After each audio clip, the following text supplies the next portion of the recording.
Gemini CLI users have a real deadline now. Google says individual free, Pro, and Ultra Gemini CLI access stops serving requests on June 18, 2026. The replacement is Antigravity CLI, and the useful part is not the logo change. The useful part is the loop. Jack Wotherspoon spent a month using it heavily, and his best pattern is simple: one worker agent, one verifier, one reviewer, and a goal that keeps running until the work is ready. This video is a source-grounded walkthrough of that workflow, using the X article, the real CLI clip, and Google's own migration docs. No fake terminal. No made-up benchmark. Just what the sources actually support. The source is an X article titled 30 Days of Using Antigravity CLI. Jack is a Gemini CLI maintainer and a Google AI Developer Tools engineer, so this is not a random hype post. His verdict is measured. Antigravity CLI is capable enough for serious daily engineering work, but you have to learn the settings and accept a few rough edges.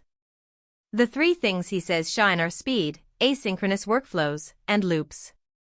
The three areas still being worked on are UX polish, enterprise support, and documentation.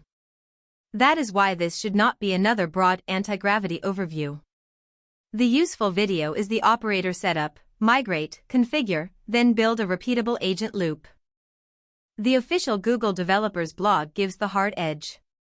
Antigravity CLI became available to everyone, and on June 18 Gemini CLI plus Gemini Code Assist IDE extensions stop serving requests for individual free, Google AI Pro, and Ultra users.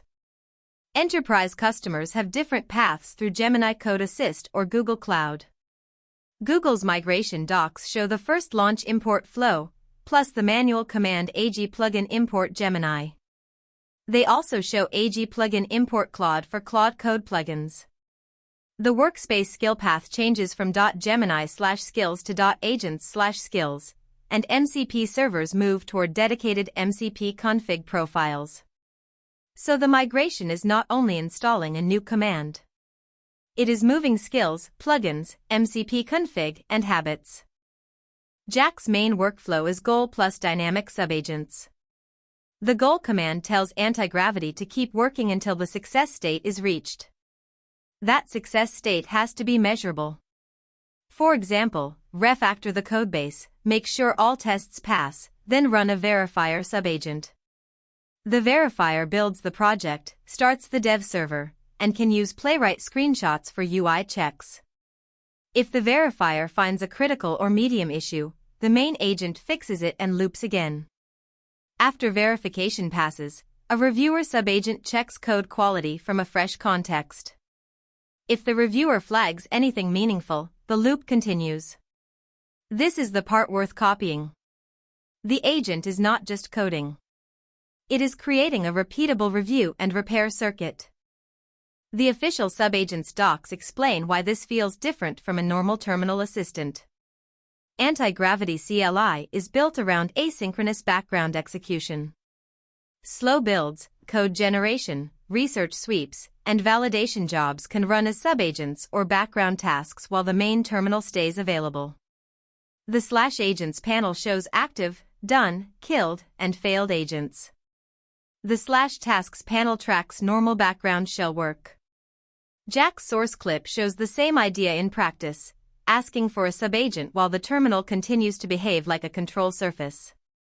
That matters because the biggest bottleneck in coding agents is not only model quality. It is waiting. Antigravity is trying to make verification run beside you instead of blocking you. The second big lesson is configuration. Jack says Antigravity CLI can feel like a totally different tool once you tune it.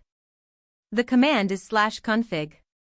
The official reference confirms settings for color scheme, alt screen mode, permissions, artifact review policy, notifications, verbosity, and more. The setting Jack calls out is artifact review set to agent decides. That means the agent does not ask you to review every implementation plan or artifact. It decides when a review is worth interrupting you. That is powerful, but it should still match your risk tolerance. For sensitive repos, stricter permissions make sense. For scratch work, less interruption can make the loop feel much faster. Context management is the quiet productivity layer. Jack recommends auditing/context and trimming in used MCP servers, context files, and skills. He also recommends /clear before a fresh task. The source explicitly says Antigravity auto-compacts context, so do not tell viewers to use /compress or /compact. Those are not the commands he describes. Then there is the statusline. Official docs say a custom statusline script receives JSON fields like model, context usage, branch, conversation ID, subagents, artifacts, background tasks, sandbox state, and terminal width. In other words, the statusline can turn a long-running agent loop into a dashboard. You can see what is running, what model is active, and how much context is left without opening another tool. Here is the practical verdict. If you use Gemini CLI as a casual chat tool, Antigravity CLI may feel like an annoying migration. If you used it for real engineering, the migration is an excuse to rebuild the workflow around loops. Start with the official migration guide. Import plugins. Move workspace skills. Check MCP config.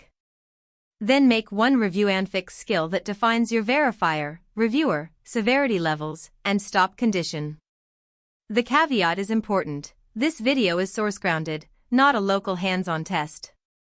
The X demo is real, the screenshots are real, and the official docs are real, but I am not claiming a fresh local AG install was tested here.